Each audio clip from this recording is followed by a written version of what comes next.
as we continue looking at the exile movement, I know we're spending a lot of time. We talked about the why. Why were the people of Israel carried into exile? Well, it was because they continually rejected obedience to Yahweh.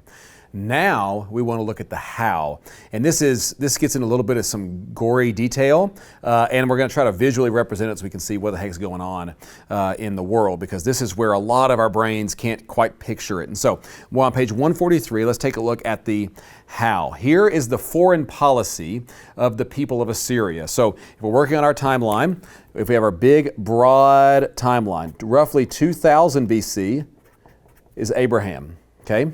And then somewhere around 1500 BC is Moses. You can put him between 1500 and 1250. King David is around 1000 BC. And now we're going to do 722 and 586. And so this is where we're at on our timeline. First, let's look at the Assyrian invasion in 722. This is going to be the deportation or the captivity of Israel in the north. Assyria is situated right over here. This would be the Assyrian Empire, and they had become the most powerful empire in the ancient Near Eastern world at this particular time. And as a result, they began to conquer all this territory around them. They will eventually conquer Egypt down here. And what we see with the Assyrians is this. Their foreign policy was brutal and ruthless. The first thing they do is they would capture as many cities as they could, because the way that you gained wealth for your nation was by conquering other peoples. And so they would first intimidate and scare that particular city and that people. They would encircle the city, and anybody that was outside the city walls, they would do horrendous things to them, trying to convince the leadership of that city or that nation to surrender. And so they would do things like tying people down and flaying their skin alive. They were the ones who invented what we call crucifixion. They invented it, the Assyrians did, but it was by impaling. So hanging somebody on a wooden pole was an Assyrian idea. And they would run a pole, like a tree, through your back and through the front side of you so that you would hang there to death. The Romans just picked up on this idea, and they thought that an impalement was a little too fast way to die, so the crucifixion would take longer. And that's actually where the Romans got it. And what we see right here is the way the Assyrians would do their foreign policy is, and if we go back to our drawing, they would come in, invade your territory. They would essentially kill or maim thousands, and then they would scatter your people all over their empire, all over their region, all over their territory, and then they would put Assyrians into your territory. The hope would be that these Assyrians would then essentially eradicate your culture. So your culture gets shipped off and Assyrian culture gets brought in. And that's what we see taking place right here. That's listed on page 43, this long passage. Now, this will be interesting for us, and it's of note. The reason we even spend time on it is the byproduct of all of this culture reshaping that the Assyrians would do is it would lead to a lot of kind of middle of the road, compromised, a little bit of this, a little bit of that, ways of thinking, ways of worship. And that, for the Jews, was something they could not do. You have to be wholly loyal to Yahweh.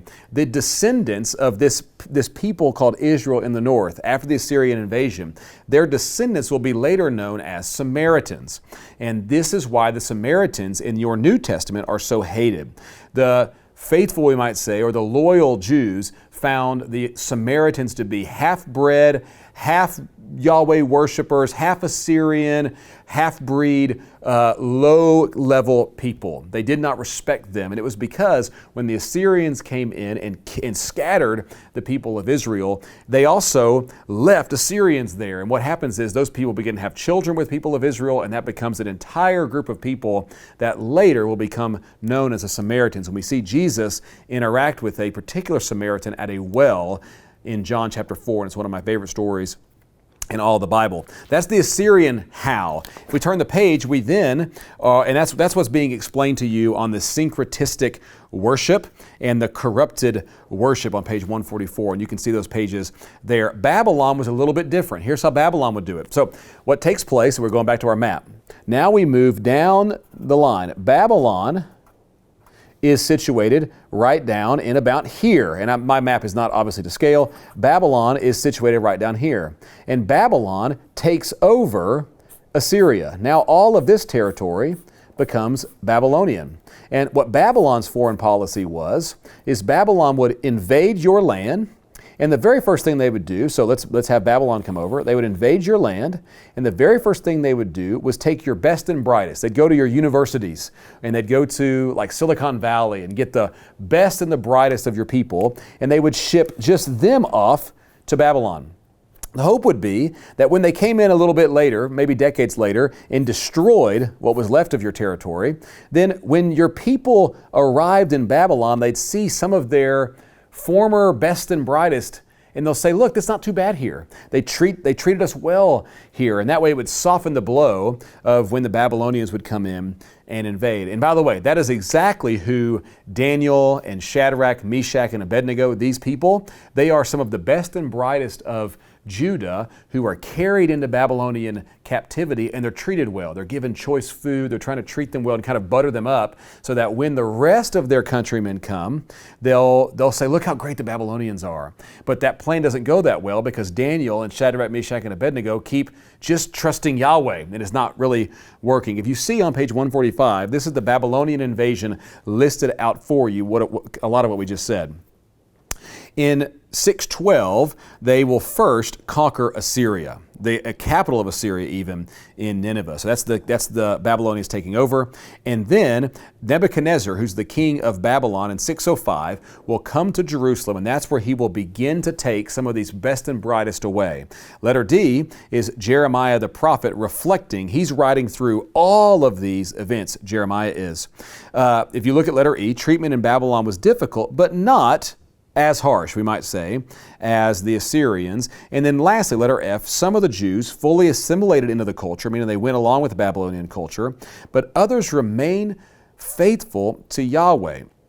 This is really interesting. What do you do when you're not in your land, your temple's been destroyed, your city's been destroyed, and you find yourself growing up in exile? And it was during this time, this exile time, that the people of Israel, they focused in on relearning the Torah. Why are we in exile? We failed to trust Yahweh. How do we get brought back from exile? Trust Yahweh.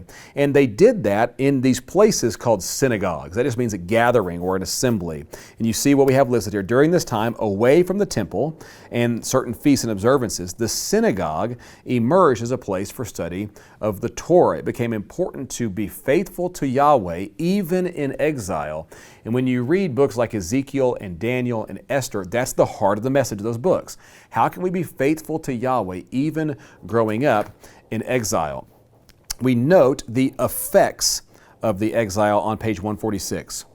There's the religious failure that led to the exile. And what we're going to note for you here is this.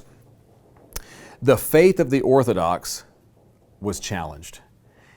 Is Yahweh really for us? How could Yahweh be on our side if Yahweh's temple is destroyed and we are suffering in exile? We've had tens of thousands of our people brutally killed.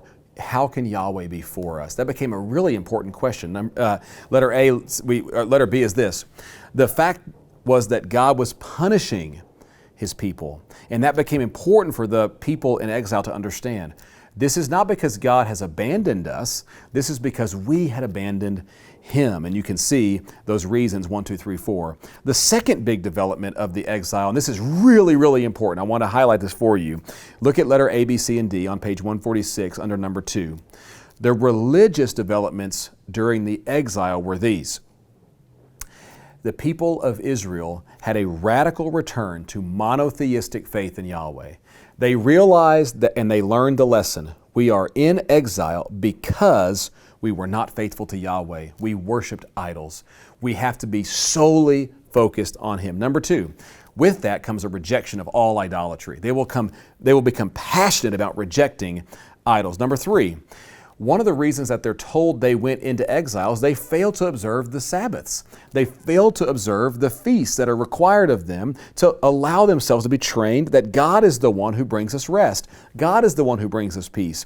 And now they will get back to business of observing the Sabbaths and festivals. And then we also note that the synagogue is developed, and the desire to dive deep into the Hebrew Scriptures became really important into the exile. In fact, it was during the exile and afterwards where the shape of our Hebrew Bible came into its existence, and these books were collected and shaped as we have them in our Hebrew Bible now. I want you to write next to A, B, C, and D. You can put a bracket there, and I want you to write Pharisees. This will be, all 4 of these things will be the hallmarks of the Pharisees. And we say that now because it's really important. The Pharisees are not I think our caricature of the Pharisees is something like this. They're a bunch of self-righteous legalists who are desperately trying to get to heaven by obeying the rules. And they think that they can get to heaven by obeying the rules, and if they will obey the rules and everybody else will obey the rules, and they can get other people to go to heaven. That's not what the Pharisees are thinking at all.